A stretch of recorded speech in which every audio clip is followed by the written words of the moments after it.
저는 이 마이크가 좀 편하더라고요. 근데 약간 음성은 좀 다르겠지만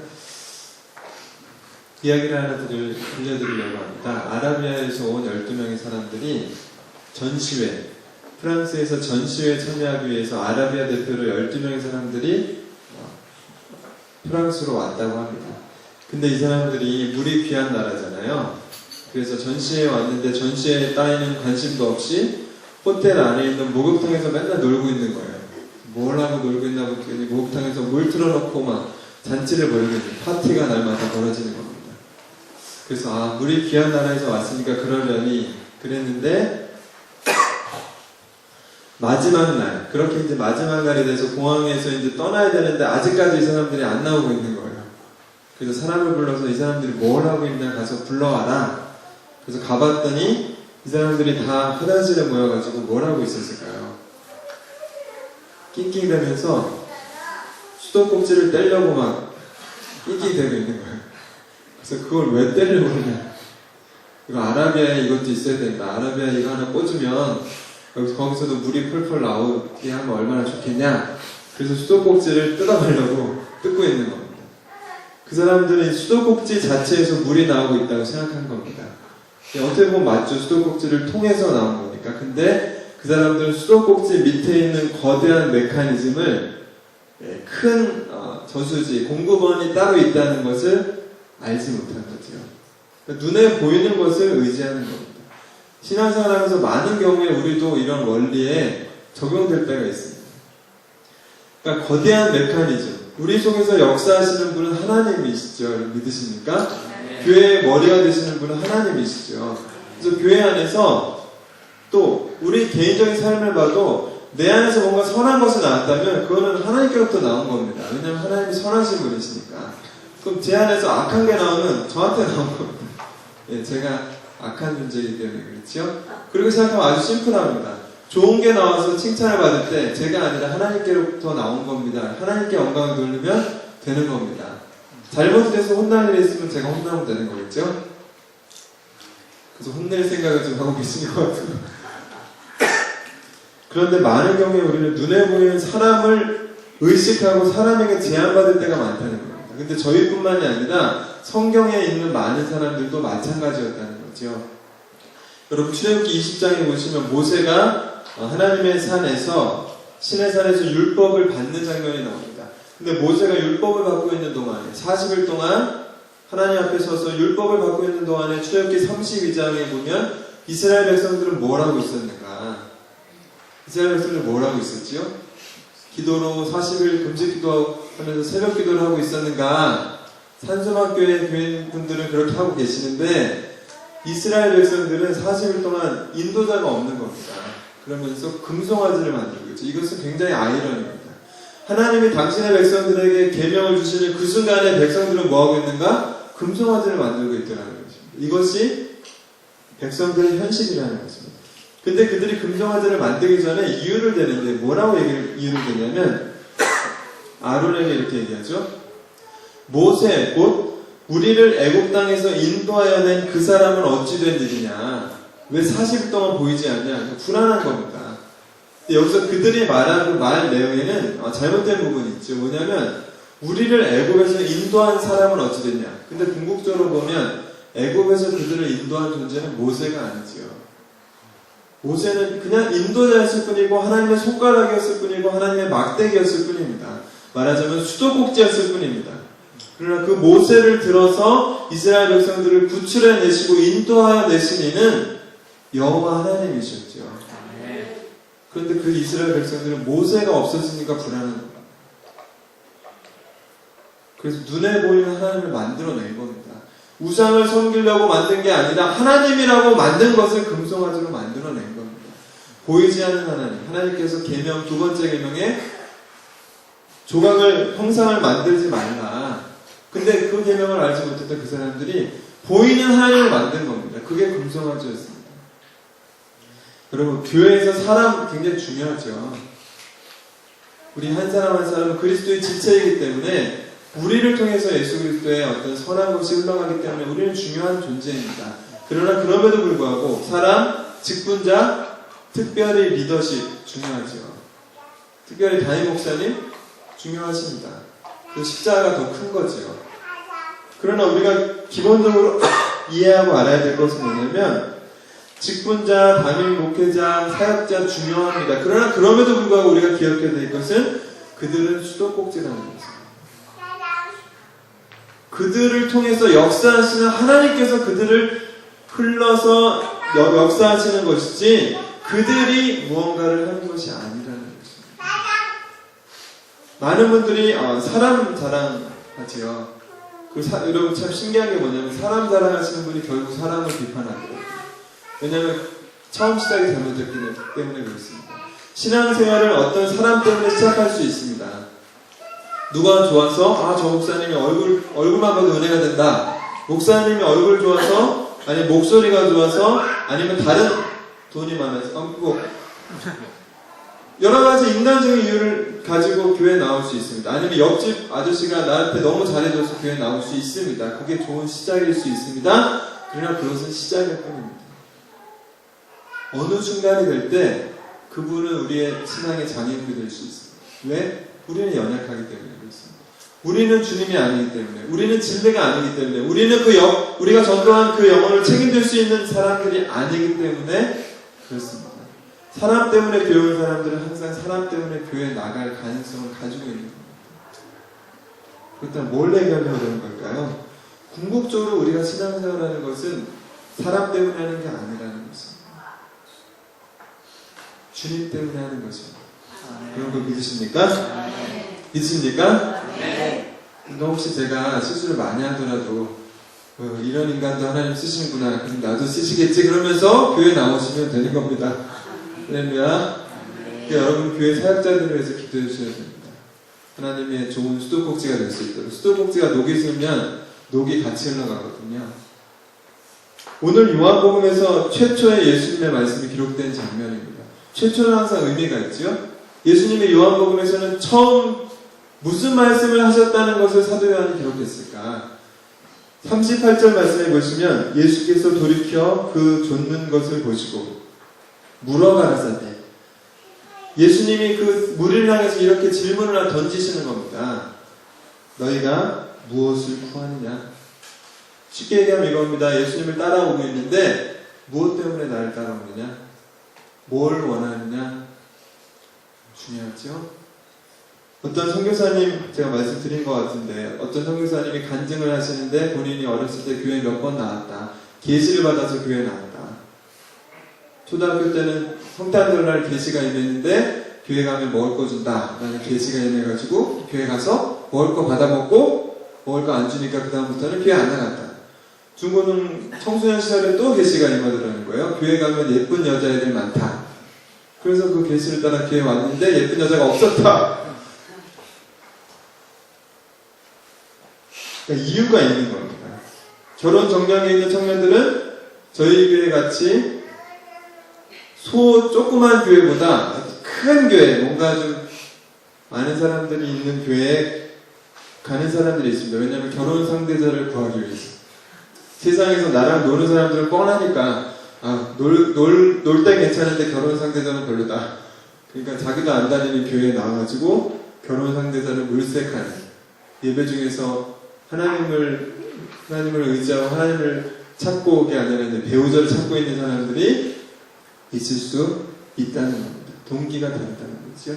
그런 우리를 향해서, 여러분 다 예배당을 다 밟고 지금 앉아 계시지 않습니까? 그런 우리를 향해서 예수님께서 이렇게 질문하신다면 여러분은 뭐라고 대답하시겠습니까? 너희는 무엇을 원하느냐?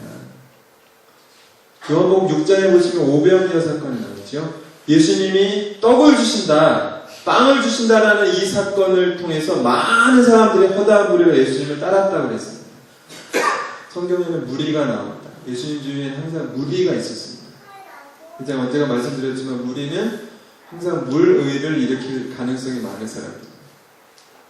그러나 그런 무리가 예수님만 붙잡으면 떡이 나오는구나, 빵이 나오는구나, 먹을 거 해결되는구나. 그래서 많은 사람들이 따라왔을 때, 예수님을 왕으로 삼으려고 했을 때 예수님은 그들을 피해서 혼자 산으로 기도하러 가셨더라. 왜 도망다니셔야만 하셨을까요? 예수님은 궁극적으로 이 세상에 빵을 주러 오신 분이 아니라 우리의 욕망을 채우기 위해서 오신 분이 아니라는 것입니다. 예수님은 우리에게 영원한 생명, 영원한 빵, 자기 자신의 삶을, 생명을 십자가에서 주시기 위해서 오셨지, 단순히 빵 먹고 그냥 집에 가라고 오신 분이 아니라는 것입니다. 그래서 저는 조심스럽게 이런 질문을 한번 설교의 제목으로 잡아본 것입니다. 제자입니까? 예수님 주위에 많은 부류의 사람들이 있었지만 허다한 무리가 있었고, 그러나 소수의 선택받은 제자들이 있었습니다. 무리는 자기가 원해서 보고 소문 듣고 따라온 사람들이 무리고, 제자는 예수께로부터 선택을 받은 사람들인데, 선택을 받았다는 것은 특별한 목적을 가지고 목적에 의해서 사명을 갖고 선택을 받았다는 것입니다. 그래서 결국 요한복음 6장에서 오병이의 사건 이후에 예수님이 긴 어려운 설교를 하실 때 그 허다한 사람들은 다 돌아갔다 그랬습니다. 많이 돌아갔다 그랬습니다. 그때 예수님이 아주 의미심장한 질문을 제자들에게 던지시죠. 너희도 가려는다. 교회에서 뭐 먹을 거 있다 싶으면 막 올 수 있습니다. 그렇게라도 좀 왔으면 하는 간절한 바람이 있지만, 문제 잔치 차려놨는데도 안 오면 더 골치 아프죠? 그렇게라도 좀 많이 왔으면 좋겠지만, 다 하고 나서 먹을 거 없네 그러면 우르르 다 가는 겁니다. 자, 설교 시간입니다. 다 가는 겁니다. 그때 이제 예수님이 너희도 가렸냐? 그때 베드로가 이렇게 멋진 고백을 하지요. 주여, 영생의 말씀이 여기 계시는데 우리가 누구에게로 가겠습니까? 이게 바로 제자의 다른 점입니다. 무리와 제자. 여러분은 제자이십니까? 아니면 무리이십니까? 무리이셨다 할지라도 여러분 이 예배당을 나아갈 때는 온전한 제자로 나갈 수 있기를 주님의 이름으로 축원합니다. 그래서 제자로서의 삶, 무리와 제자는 그럼 어떤 차이가 있는 것일까? 오늘 본문 말씀에서 몇 가지만 한번 살펴보려고 합니다. 첫 번째는 세례 요한을 통해서 우리는 제자의 특성을 한 가지 발견하게 됩니다. 여러분 잘 아시는 것처럼 세례 요한은 예수님보다 6개월 이전에 공적인 사역을 시작한 사람이고, 삶도 먼저 나온 형이죠. 사촌형입니다. 그러니까 누가 봐도 세례 요한은 예수님보다 인간적으로 볼 때는 나은 사람이라고 볼 수 있습니다. 나이도 6개월 동안 밥을 더 먹었겠죠. 족보도 예수님보다 사촌형입니다. 그리고 예수님이 공적으로 자기 삶을 드러내지 않으셨을 때 수많은 사람들에게 400년 동안 하나님의 말씀이 없었던 암흑기의 마지막에 있던 사람들이 세례 요한을 통해서 하나님의 말씀을 들었다는 것은 굉장한 집중력이 세례 요한에게 몰려 있었다는 것입니다. 그리고 당시 세례 요한의 제자들이 있었습니다. 그 제자들이 오늘 본문에 2명이 나옵니다. 세례 요한은 영향력 있는 사람이었습니다. 그런데 세례 요한은 그 자기 제자들을 향해서 이렇게 고백을 합니다. 뭐라고 고백하지요? 36절에 보시면 예수께서 거니시는 것을 보고 세례 요한이 자기 제자들에게 하는 말이, 봐라, 하나님의 어린 양입니다. 나를 봐라가 아니라 저 예수님을 봐라, 하나님의 어린 양이다. 그 얘기 듣고 자기 제자들이 예수님을 따라가는 거죠. 세례 요한을 통해서 우리가 볼 수 있는 제자됨의 아주 중요한 특징은 뭐냐면 자기 자신을 상대화시키는 겁니다. 그것은 뭐냐면 나는 수도꼭지일 뿐이다. 진짜는 저분이시다. 하나님의 어린 양은 저분이셔. 나는 광야에서 외치는 소리 같은, 형체도 없어, 소리 같은 존재야. 그러나 진짜 형체는 저분이시다. 나는 저분의 신발끈도 묶어드리기가 불편한 그렇게 연약한 존재야. 그러면서 자기를 완전히 상대화시키면서 자기 제자들에게 예수님을 드러내고 가르치고 인도합니다. 그게 바로 제자들의 특징 중에 하나라는 것입니다. 근데 우리의 삶을 되돌아보면 우리는 항상 자기중심적인 어떤 정말 집착적인 병을 가지고 있습니다. 자기중심적인. 그래서 일부 예배 때도 말씀드렸지만 용병에 대해서 얘기했습니다. 용병이요. 신앙생활은 용병으로 부름받아서 하는 생활이 아닙니다. 용병이 뭔지 아시죠? 같은 나라 사람이 아니고 같은 나라를 위해서 싸우는 그런 군인이 아닙니다. 그러나 돈을 받고 다른 나라에서 이렇게 사갖고 온 사람들. 그래서 농구 선수들도 용병부대가 있고, 축구, 모든 스포츠에 용병부대가 있죠? 그 사람들은 우리나라를 위해서 궁극적으로 싸우는 게 아닙니다. 물론 팀을 위해서 싸우겠죠. 왜? 팀이 승리해야 자기 주가가 올라가니까. 그 사람들이 왜 그 팀에 있을까요? 다른 이유가 없습니다. 그 팀에서 돈을 많이 주기 때문에 거기입니다. 다른 데서 엄청난 제안을 하면 다른 데로 갈 수 있는 사람들, 그게 바로 용병이고, 돈에 의해서 움직이는 사람들, 다시 얘기해서 자기의 뜻에 의해서 움직이는 사람들, 내키면 하고 자기한테 도움이 되면 하고 도움이 안 되면 안 해도 되는 사람, 그게 바로 용병입니다. 그러나 신앙생활, 그리스도의 제자들은 용병으로 부름받지 않았습니다.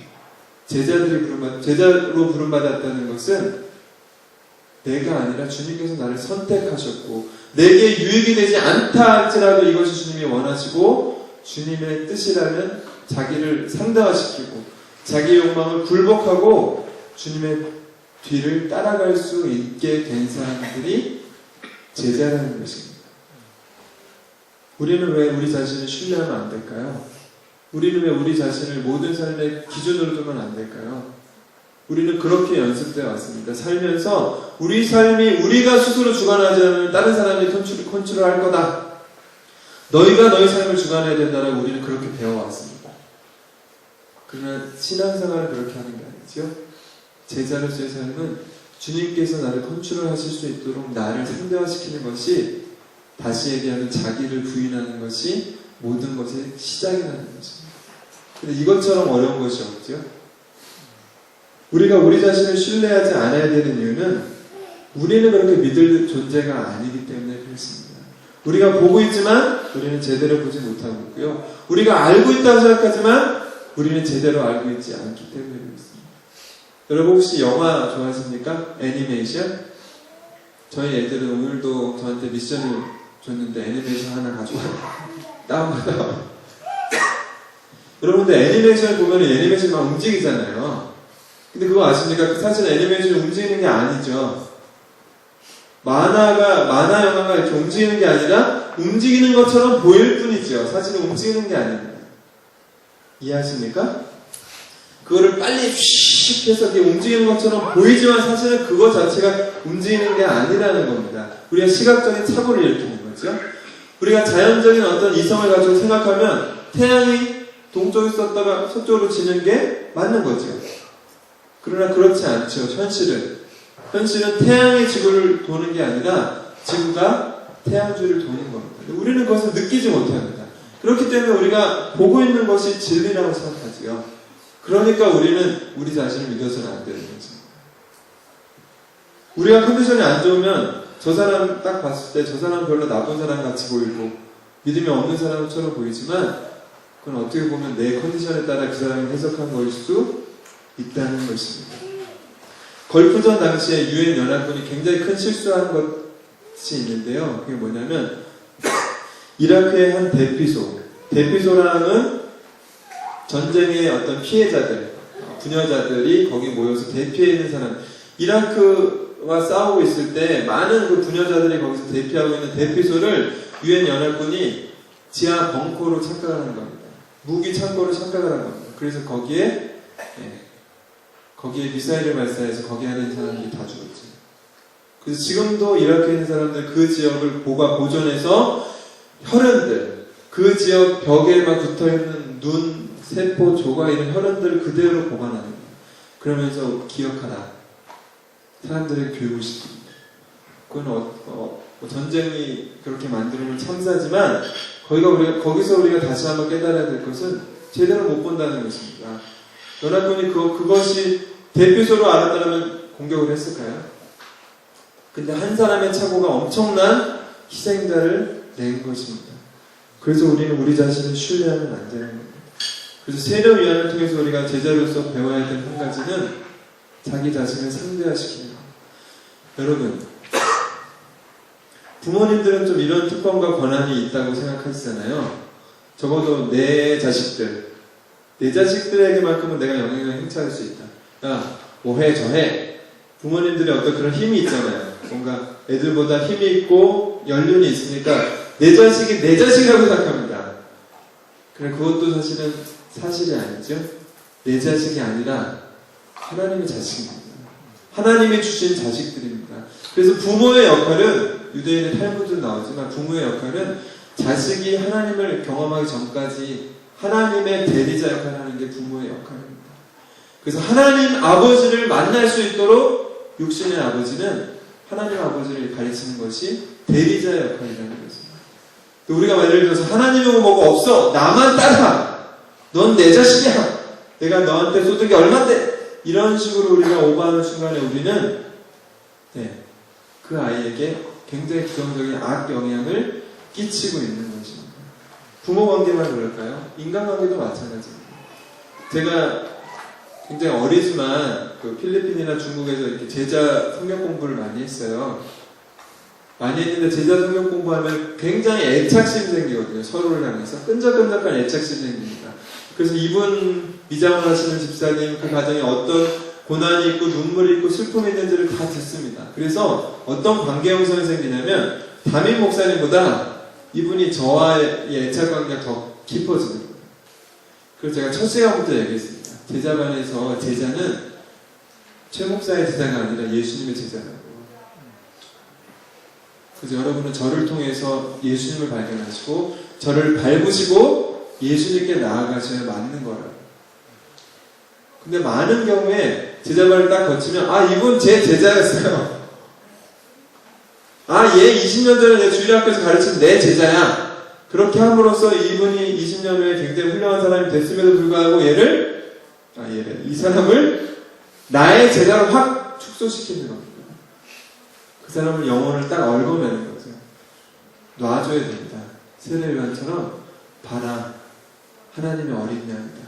그러면서 자기는 사라지고 이 영혼이 예수 그리스도께 사로잡힐 때 이 사람은 저보다 더 훌륭한 예수님의 제자가 될 수 있는 것입니다. 제자의 특징은 바로 세례요한을 통해서 우리가 깨닫는 것은 자기를 상대하시킵니다.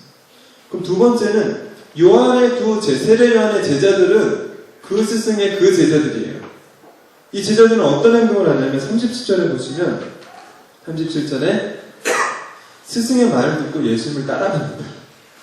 따라가라고 그런다고 따라가냐? 세례요한은 자기 일을 잘했습니다. 봐라, 하나님의 어린 양이다. 근데 제자들이 그래, 결심했어. 여태까지는 세례요한이 내 인생의 스승이라고 생각했는데 이제는 스승을 바꾼 겁니다. 예수 그리스도로 나아간 겁니다. 여러분 같으면 기분 좋으시겠어요? 근데 세례요한은 그것을 인정하고 포기한 거죠. 제자들도 제자들의 또 하나의 특성을 보여주는 겁니다. 자기 스승이라 할지라도 이분이 참 진리가 아니라면 진리 대신 예수 그리스도를 향해서 나아가기 위해서 이분을 상대화시키는 겁니다. 이건 일종의 거룩한 배신이 들어가는 거예요.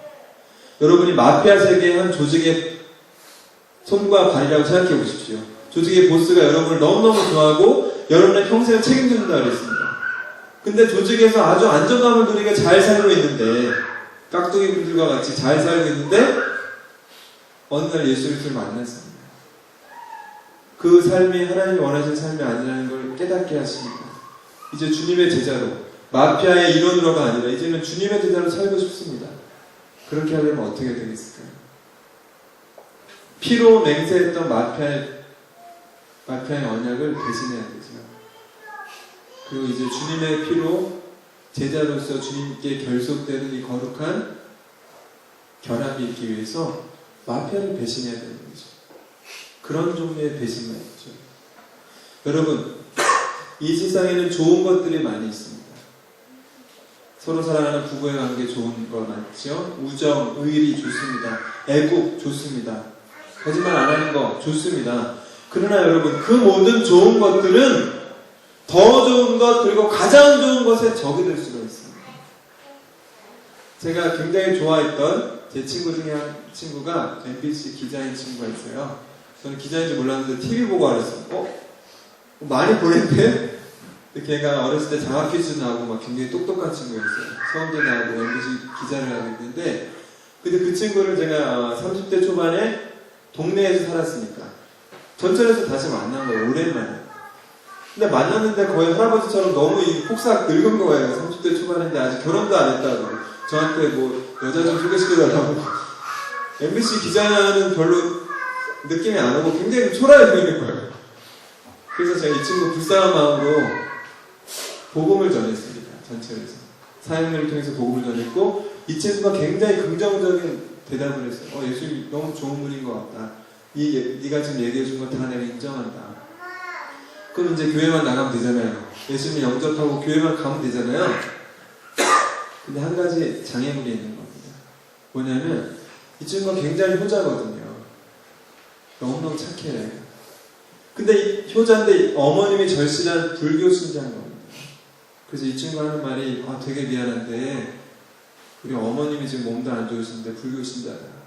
어머님이 돌아가기 전까지 그냥 교회 못 나갑니다. 너무너무 안타까웠습니다.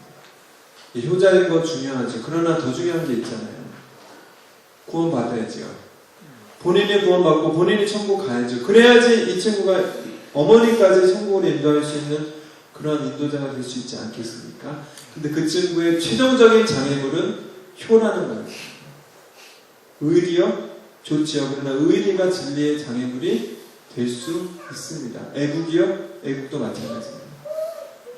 모든 그리스도인들은 다 조국을 사랑하는 사람들이었습니다. 역사적으로. 그리고 3.1운동을 했던 대부분의 대표자들의 과반수 이상은 그리스도인들이었습니다. 그런데 여러분, 애국하는 것도 때로는 그것이 하나님의 나라와 부딪힐 수도 있습니다. 그럼 여호수아서를 보시면 여호수아 2장이 기생 라합 이야기 아시죠? 기생 라합이 하나님에 대한 소식을 들었을 때 여호수아와 이스라엘 군대의 소식을 들었을 때 어떻게 반응했습니까? 그들을 선택했죠. 하나님을 선택하고 하나님께 붙었습니다. 분위기 파악을 한 거죠. 근데 만약에 라합이 나는 여리고 시민으로서 나는 이 여리고를 너무너무 사랑한다. 그래서 나는 이 여리고를 포기할 수 없어. 같이 죽어야 되겠다. 그럼 죄송하지만 성경 속에서 라합은 비운의 여인으로 기록됐을 겁니다. 그럼 예수님의 조상이 될 수도 없었을 거고요. 라합을 통해서 라합의 가정이 구원을 받지도 못했을 것입니다. 라합은 그 애국이라는 것을 진리 앞에서 상대화시킨 겁니다. 여러분, 예수 그리스도 앞에서 여러분을 얽어매는 모든 관계를 예수 그리스도 앞에서 상대화시킬 수 있는 그런 용기가 우리 가운데 주어질 수 있기를 주님의 이름으로 축원합니다. 그게 바로 제자의 특징이라는 것입니다. 그러면은 나를 상대화시키고 나를 얽매고 있는 모든 것들을 2차적인 것으로 상대화시키면 적극적으로 무엇을 위해서 상대화시키는 겁니까? 오늘 본문 말씀을 보시면 그렇게 상대화시키고 나서 이 제자들이 무엇을 했지요? 37절에 예수를 따라가서 38절에 예수님께 따라갔을 때 예수님이 무엇을 구하느냐 이렇게 물어봤죠? 그래서 어디 계십니까 선생님? 그랬을 때 예수님이 와서 봐라. 직접 봐라. 그랬을 때 이들은 시간을 투자해서 예수님께로 가서 예수님과 함께 거했다 그랬습니다. 이것이 제자됨의 적극적인 특징 세 번째입니다. 예수님과 함께 시간을 보내는 겁니다. 모든 것을 상대화만 시키면 그 의미가 없습니다. 상대화는 적극적인 바로 이 일을 위해서 상대화시키는 겁니다. 예수님과 함께 시간을 보내고 예수님의 그 사랑의 음성을 듣고 예수 그리스도 입에서 나오는 진리의 말씀을 듣게 될 때 제자들은 비로소 그 주님께 매료되고 주님께 붙잡힌 제자들이 되는 것입니다. 그래서 예수님과 함께 시간을 보낸 제자들이 바로 삶의 태도가 변화가 됩니다. 그렇게 시간을 보내고 나서 두 제자 중에 한 사람, 안드레라고 그랬죠? 그 안드레가 어떤 삶의 태도를 취하죠? 예수님과 함께 시간을 보내고 나서 자기 형제 베드로를 찾아갑니다. 그래서 야 와봐 우리가 메시아를 만났어. 그러면서 바로 그때부터 전도를 시작합니다. 이것은 안드레 전도라고 그랬죠? 바로 그 순간에 예수님과 시간을 보내고 나자마자의 결과물이 뭐냐면 나만 보면 안 되는데 나만 들으면 안 되는데 내가 메시아를 만났는데 우리 형제가 우리 민족이 그토록 찾아 헤매던 메시아를 내가 만났는데 나만 있으면 이거 죄 짓는 거지? 그러면서 자기 형제 먼저 가서 성경은 먼저 가서라고 얘기했습니다. 먼저 자기 형제 베드로가 생각나고 베드로를 예수님께 데리고 옵니다. 여러분 이번 새생명 축제 기간 동안에 우리가 먼저 우리 속에 계신 우리와 함께 계시는 그분을 만나야 됩니다. 그래서 그 놀라운 보안을 발견하고 와 정말 여기 대단한 게 있구나. 이거 진짜 나만 하면 안 되는 건데. 그랬을 때 우리 속에서 먼저 이걸 나눠주고 싶은 사람들이 생각나는 겁니다. 죄송한 얘기지만 여러분 마음속에 정말 태신자가 없다. 태신자가 없다라고 생각하시는 분이 여러분 곰곰이하고 생각해 보셔야 됩니다. 나는 정말 지금 잘 살고 있는지, 나는 인간관계 속에서 문제가 없는지. 왜냐하면 내가 정말 사랑하는 사람이 있다면, 내가 정말 소중히 여기는 사람이 있다면, 그리고 내가 정말 소중한 예수님의 은혜를 경험했다면 그 사람의 생각이 안 날 이유가 없습니다. 그럴 수는 없는 겁니다. 하물며 저같이 연약한 자도 마시는 거 보면요, 그냥 마시는 거 아니라 와 진짜 맛있다, 그런 거 보면 생각나는 사람이 있습니다. 어머님이 생각나고요, 그리고 저 딸들 생각나요. 그래서 어떨 때는 주머니에 이렇게 넣어갖고 옵니다. 아마 그런 이유 때문에 저희 어머님이 어렸을 때 부녀회장 막 이렇게 모임 가시면 항상 삼양라면 봉지에다가 탕수육을 담아오셨어요. 그래서 우리 오남매가 막 벌떼같이 달려들어가지고 그만 먹었던 기억이 있습니다. 생각이 나는 겁니다. 여러분, 주님의 은혜를 경험하시고 경험하실수록 주님이 나 같은 자를 사랑하시고 은혜를 베푸셨다는 이 놀라운 소식이, 이 소식을 전해야 될 사람들이 우리 안에 계속 떠올라지기를 주님의 이름으로 축원합니다. 그래서 데리고 온 형제가 베드로였는데요. 여기서 이제 마지막 이야기가 나옵니다. 베드로를 딱 데리고 왔습니다. 지금까지는 제자들의 특징을 우리 편에서, 인간적인 편에서 얘기했습니다. 자기를 상대화시키고 자기의 스승조차 상대화시키고 예수님과 함께 시간을 보내는 것. 이제 마지막으로 예수님의 편에서 제자는 어떻게 제자 되는가. 예수님은 이 베드로를 딱 보시자마자 맞나요? 보시자 말자. 예수님이 베드로를 보시는 순간에 이런 얘기를 하십니다. 네가 요한의 아들 시몬이구나. 그게 뭔 의미일까요? 베드로를 처음 보실 때요, 네가 42절에 네가 요한의 아들 시몬이니 장차 개바라고 하리라. 개바란 말을 번역하면 반석, 바위라는 뜻입니다. 그 말은 뭐냐면 예수님 베드로를 처음 보셨는데 예수님은 베드로의 과거를 아시는 겁니다. 아, 너 요한의 아들이지? 내가 널 알고 있다.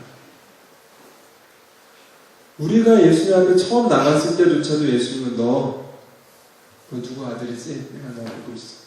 과거만 아시는 뿐만 아니라 예수님은 미래에 대해서 선포하시는 겁니다. 내가 너를, 네 과거가 어떠어떠해서 내가 너 잘 알고 있는데 내가 너를 장차 개바라고 해주겠다.